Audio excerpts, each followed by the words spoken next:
celebration here. And for me, it's the first celebration. Unfortunately, I missed the big celebration that we had a few weeks ago in South Bangkok at our Memorial Center. But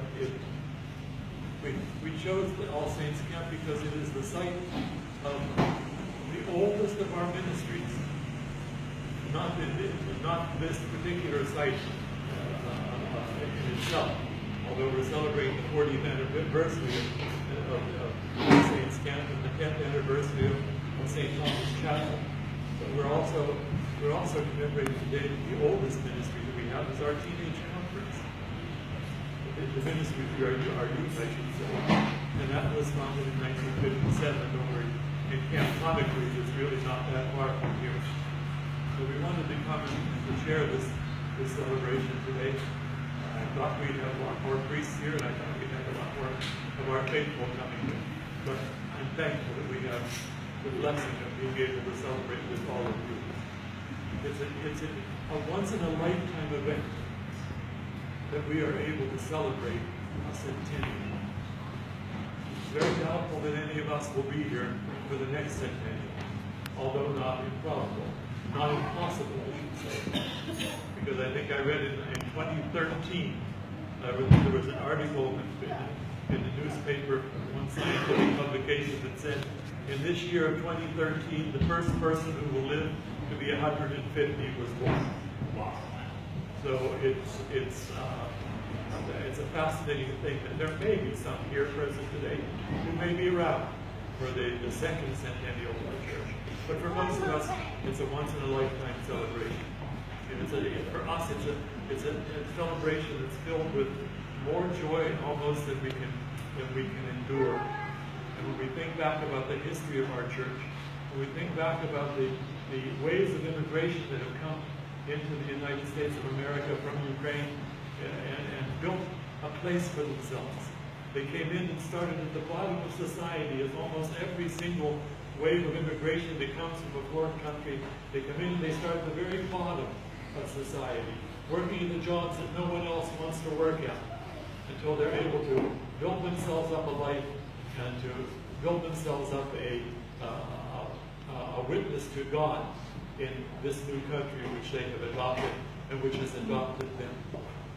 And the first thing that every one of those waves of immigration did, especially the old ways of immigration, was to found their churches and establish their little parishes, which became the center of their lives. Your grandparents, your great-grandparents, your great-great-grandparents, and in some cases great-great-great-grandparents, were the builders of those first parishes of our holy church. They were the ones that created the idea of our church here in the United States, and thank God for them that they did. I thank God. I have a personal love and affection for Metropolitan John Theodorovich. Our church was founded in 1918. He came from Ukraine in 1924. And thank God from the very beginning, he understood the necessity of assimilating ourselves into this society of America, of becoming fully a part of this society of America, but never, ever forgetting who we are and where we came from. Never, ever forgetting that our first allegiance in all that we do in our daily lives belongs to God. That our first words of gratitude in this new land should be in the homes of the church edifices that we constructed, or even if those worship services were in the homes of individuals.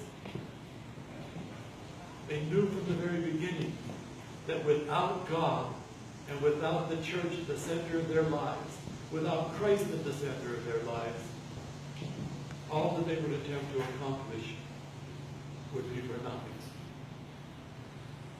And so they did.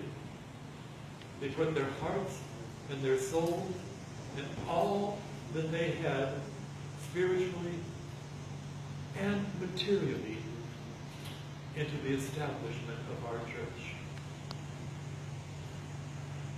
They were far from being anything we might even identify as wealthy. But they were willing to put up their very homes as on mortgages so that they could supply the funds that were needed to construct the churches that many of which we still worship in this day. We have much to be thankful to God for in this celebration. I don't know how long I'm going to last here.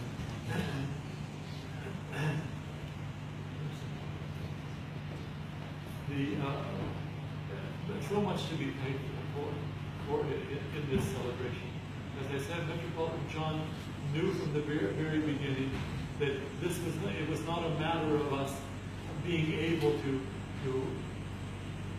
retain our identification strictly with the Ukrainian language. The first thing he did when he came here was learn the English language, and he learned it to such an incredibly good depth and in detail that he was probably far, far more articulate than I am in the English language. And I don't, most of you belong to the Ukrainian Orthodox League. Some of you may remember when he used to come to the Ukrainian Orthodox League conventions. And although he had a very thick accent, what he had to say was always powerful. It was always a message that fed our souls and enabled us to continue on.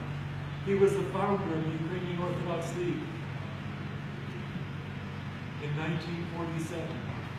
And 4 years later, that league founded the Teenage Conference, which today we talk about as 71 years old. And because of his foresight, because of his comprehension of what America was all about, because of his comprehension of what his people were all about, because he understood how they had grown since they came to this new country. He understood what their sufferings were. He understood what their needs were. And he fed them. He fed them, and he was able to keep them